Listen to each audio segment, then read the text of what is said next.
Today's psalm is Psalm 83. The main theme is the psalmist asking God for help against those who attack the chosen people of God. I think we could widen that from people into the many difficult circumstances that come into our lives and asking God for help in those.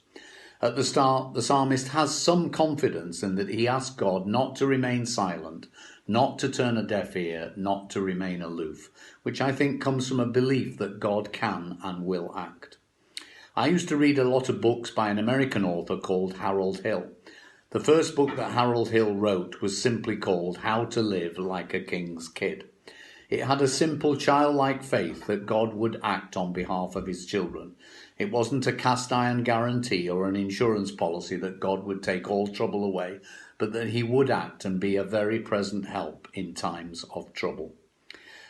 Despite finding the books very helpful, I also found them a little bit disquieting, in that sometimes I would think of myself, can I really see myself as a king's kid? With all my faults and failings, am I one of God's beloved children? And I think that's a common thing for all of us. The second disquieting thing was that many times we have cried out to God and in difficult situations and sometimes been disappointed in that God hasn't acted. But I think Harold Hill's confidence that we are children of God and that God loves us is something to hold on to.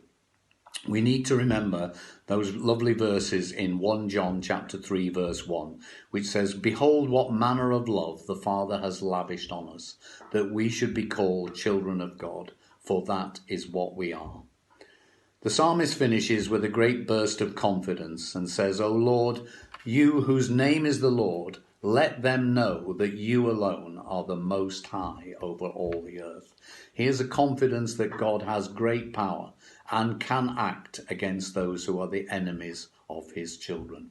My prayer for me today and for each of us is that we would go into the day thinking of ourselves as king's kids and knowing that God loves us, cares for us, and longs to be with us in every challenge we face. Amen.